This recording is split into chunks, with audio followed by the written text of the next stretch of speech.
ಹಾಲಿಂದ ಹಿಡಿದು ಆಲ್ಕೋಹಾಲ್ವರೆಗೂ ದರ ಏರಿಸಿದ್ದು ಕುಖ್ಯಾತಿ ನಿಮ್ ಸರ್ಕಾರದಿದೆ. ಕಾಂಗ್ರೆಸ್ ಸರ್ಕಾರ ಏರಿಸದೇ ಇರ್ತಕ್ಕಂಥ ಬೆಲೆ ಇಲ್ಲ. ಬಜೆಟ್ ಮಂಡನೆಗೆ ಮುಂಚೆ ಆದ್ರೂ ಕುರ್ಚಿ ಸಮಸ್ಯೆನ ಬಗೆಹರಿಸ್ಕೊಳ್ಳಿ. ಮತ್ತೆ ಕಾಂಗ್ರೆಸ್ಸಿಗೆ ಭ್ರಷ್ಟಾಚಾರಕ್ಕೆ ಯಾರೂ ಬೇಕಾಗಿಲ್ಲ, ಅವರೇ ಜಗತ್ತಿಗೆ ರೋಲ್ ಮಾಡಲ್ಲ ಕಾಂಗ್ರೆಸ್. ನಿಮ್ಮ ಸರ್ಕಾರ ಬಂದ್ಮೇಲೆ ಎಲ್ಲ ಅಗತ್ಯ ವಸ್ತುಗಳ ದರ ಏರಿಕೆ ಮಾಡಿದ್ದೀರಿ. ಯಾವುದನ್ನು ಬಿಟ್ಟಿದ್ದೀರಿ ಹೇಳಿ? ಹಾಲಿಂದ ಹಿಡಿದು ಆಲ್ಕೋಹಾಲ್ವರೆಗೂ ದರ ಏರಿಸಿದ್ದು ಕುಖ್ಯಾತಿ ನಿಮ್ಮ ಸರ್ಕಾರದಿದೆ. RTC 15 ರೂಪಾಯಿ ಇದ್ದ RTC ಬೆಲೆಯನ್ನು 30 ರೂಪಾಯಿಗೆ ಏರಿಸಿದ್ರಿ. 20 ರೂಪಾಯಿ ಸ್ಟಾಂಪ್ ಪೇಪರ್ನೇ ಮಾಯ ಮಾಡಿದ್ರಿ. ಎಲ್ಲಿದೆ 20 ರೂಪಾಯಿ ಸ್ಟಾಂಪ್ ಪೇಪರ್? ಇವತ್ತು ಸ್ಟಾಂಪ್ ಪೇಪರ್ 20 ರೂಪಾಯಿ ಸ್ಟಾಂಪ್ ಪೇಪರೇ ಇಲ್ಲ. ವಿದ್ಯುತ್ ದರ ಏರಿಸಿದ್ರಿ, ನೀರಿನ ದರ ಏರಿಸಿದ್ರಿ, ಕಸದ ದರನೂ ಕೂಡ ಏರಿಕೆ ಮಾಡಿದ್ರಿ. ಯಾವ್ದು ಬಿಟ್ಟಿದ್ದೀರಿ ನೀವು? ಬಿಟ್ಟಿರೋದು ಯಾವ್ದು ಬಿಟ್ಟಿದ್ದೀರಿ? ರೈತರನ್ನ ಬಿತ್ತನೆ ಬೀಜದ ದರವನ್ನು ಕೂಡ ಏರಿಕೆ ಮಾಡಿದ್ರಿ. ಈ ಸರ್ಕಾರ ಬಂದ ಮೇಲೆ ಪೆಟ್ರೋಲ್ ಡೀಸೆಲ್ ಮೇಲೆ 3 ಹೆಚ್ಚುವರಿ ಸೆಸ್ ಹಾಕಿದ್ರಿ. ಯಾವುದು ನಿಮ್ಗೇನಾದ್ರು ಒಂದು ಗಾದೆ ಮಾತಿದೆ, ಆಡು ಮುಟ್ಟದ ಸೊಪ್ಪಿಲ್ಲ ಅನ್ನುವಂಥ ಒಂದು ಗಾದೆ ಮಾತಿದೆ. ರಾಜ್ಯದಲ್ಲಿ ಇರ್ತಕ್ಕಂಥ ಸಿದ್ದರಾಮಯ್ಯನವರ ನೇತೃತ್ವದ ಕಾಂಗ್ರೆಸ್ ಸರ್ಕಾರ ಏರಿಸದೇ ಇರ್ತಕ್ಕಂಥ ಬೆಲೆಯೇ ಇಲ್ಲ. ಎಲ್ಲದರ ದರವನ್ನು ಕೂಡ ಏರಿಸುವಂಥ ಕೆಲಸವನ್ನ ಮಾಡಿದಿರಿ.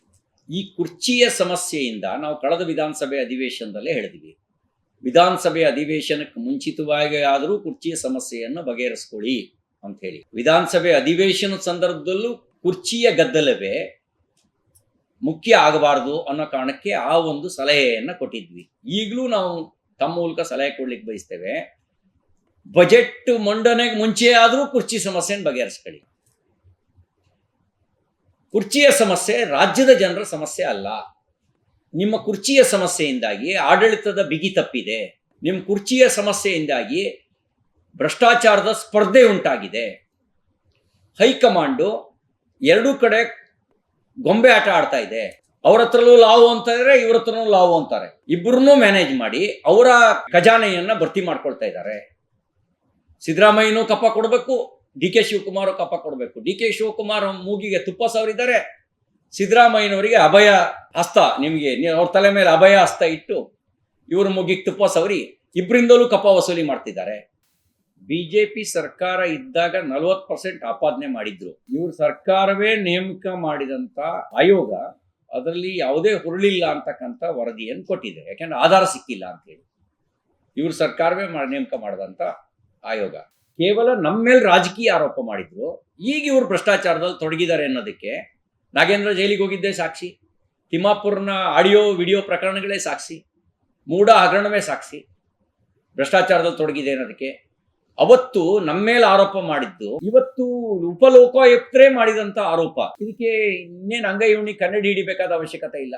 ಮತ್ತೆ ಕಾಂಗ್ರೆಸ್ಸಿಗೆ ಭ್ರಷ್ಟಾಚಾರಕ್ಕೆ ಯಾರೂ ಬೇಕಾಗಿಲ್ಲ, ಅವರೇ ಜಗತ್ತಿಗೆ ರೋಲ್ ಮಾಡಲ್ಲ ಕಾಂಗ್ರೆಸ್. ನೋಡಿ, ವೈಯಕ್ತಿಕ ಆಪಾದನೆಗೂ ಭ್ರಷ್ಟಾಚಾರದ ಆಪಾದನೆಗಳಿಗೂ ಬಹಳ ವ್ಯತ್ಯಾಸ ಇದೆ. ಸರ್ಕಾರದ ಮೇಲಿನ ಭ್ರಷ್ಟಾಚಾರದ ಆಪಾದನೆನು ವೈಯಕ್ತಿಕವಾಗಿ ಬೈರತಿ ಬಸವರಾಜ್ ಪ್ರಕರಣ ನೀವು ಹೇಳ್ತಾ ಇದ್ದೀರಿ. ಬೈರತಿ ಬಸವರಾಜ್ ಪ್ರಕರಣದಲ್ಲಿ ಇದು ರಾಜಕೀಯ ಪ್ರೇರಿತ. ಈಗಲೂ ನಾನು ಹೇಳ್ತೀನಿ, ಇದೊಂದು ರಾಜಕೀಯ ಪ್ರೇರಿತ ಆಪಾದನೆ. ಅವ್ರ ಮೇಲೆ ಯಾವ ಒಂದು ಸಾಕ್ಷಿಯೂ ಕೂಡ ಇಲ್ಲ. ಕೇವಲ ಕಾಶಿ ಎಂಥದ್ದು ಹರಿದ್ವಾರ್ನಲ್ಲಿ, ಪ್ರಯಾಗರಾಜ್ನಲ್ಲಿ ಅವ ಕುಂಭಮೇಳದಲ್ಲಿ ಒಟ್ಟಿಗಿದ್ದ, ಫೋಟೋ ತೆಗೆಸ್ಕೊಂಡಿದ್ದ ಅನ್ನೋ ಕಾರಣಕ್ಕೆ ಅವ್ರ ಮೇಲೆ ಆಪಾದನೆ ಹೊರಿಸಿದ್ದಾರೆ. ಒಂದು ನಿಮಿಷ,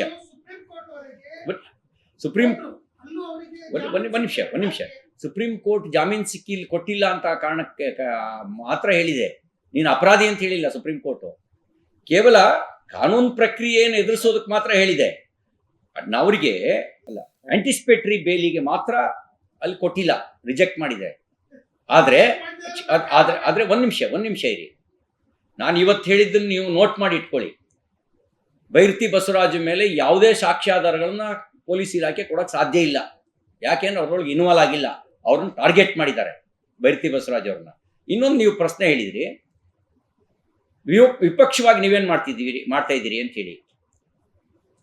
ನಾವು ರಾತ್ರಿ ಹಗಲು ಧರಣಿ ಮಾಡಿದ್ವಿ, ಹೋರಾಟ ಮಾಡಿದ್ವಿ.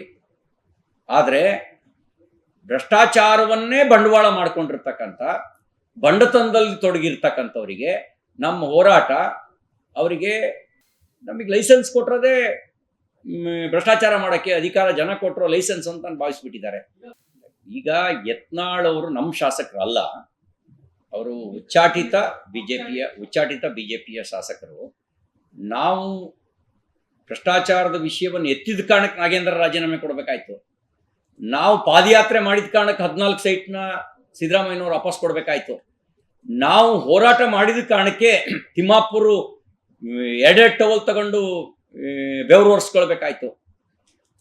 ಆ ಭ್ರಷ್ಟಾಚಾರದ ಪಾಲು ಹೈಕಮಾಂಡಿಗೂ ತಲುಪಿರೋದ್ರಿಂದ ತಿಮ್ಮಾಪುರ ರಕ್ಷಣೆಗೆ ಹೈಕಮಾಂಡ್ ಡೈರೆಕ್ಷನ್ ಮೇಲೆಗೆ ಇಡೀ ಕಾಂಗ್ರೆಸ್ ಸರ್ಕಾರ ನಿಂತ್ಕೊಳ್ತು. ಎಷ್ಟು ದಿನ ಭ್ರಷ್ಟರನ್ನು ರಕ್ಷಣೆ ಮಾಡ್ತಾರೆ? ಅದಕ್ಕೆ ನಾವು ಜನತಾ ನ್ಯಾಯಾಲಯಕ್ಕೆ ಹೋಗ್ತೀವಿ ಅಂತೇಳಿ ಹೇಳಿ ವಿಧಾನಸಭೆಯಿಂದ ಜನತಾ ನ್ಯಾಯಾಲಯಕ್ಕೆ ವಿಷಯ ತಗೊಂಡು ಬಂದಿದ್ವಿ. ಈಗ ಅವರು 1000 ದಿನದಲ್ಲಿ ಸಂಭ್ರಮ ಪಡುವ ಸಂಗತಿ ಯಾವುದಿದೆ? ಭ್ರಷ್ಟಾಚಾರ ಸುಳ್ಳ, ಬೆಲೆ ಏರಿಕೆ ಸುಳ್ಳ, ಕಾನೂನು ಸುವ್ಯವಸ್ಥೆ ಹದಗೆಟ್ಟಿರೋದು ಸುಳ್ಳ, ಅಭಿವೃದ್ಧಿ ಯೋಜನೆಗಳು ನಿಂತಿರೋದು ಸುಳ್ಳ. ಇದು ನನ್ನ ಆಪಾದನೆ ಅಲ್ಲ, ರೂಲಿಂಗ್ ಪಾರ್ಟಿಯವರ ಆಪಾದನೆ. ಡೆವಲಪ್ಮೆಂಟಿಗೆ ದುಡ್ಡು ಕೇಳಬೇಡಿ, ನಮ್ಮ ಹತ್ರ ಡೆವಲಪ್ಮೆಂಟಿಗೆ ಕೊಡೋಕೆ ದುಡ್ಡಿಲ್ಲ. ಸಾಲ ಹೆಚ್ಚು ಮಾಡಿರೋ ಸುಳ್ಳ, ಅದು ಅಂಕಿಅಂಶಗಳೇ ಹೇಳ್ತವೆ. ಸಾಲ ಈ ಸರ್ಕಾರ ಬಂದ ನಂತರ ಎಷ್ಟು ಸಾಲವನ್ನು ಪ್ರತಿ ವರ್ಷ ಮಾಡ್ತಿದ್ದಾರೆ ಅಂತ. ಈ ವರ್ಷದ ಸಾಲ 1,17,000 ಕೋಟಿ ಈ ವರ್ಷದ ಸಾಲ.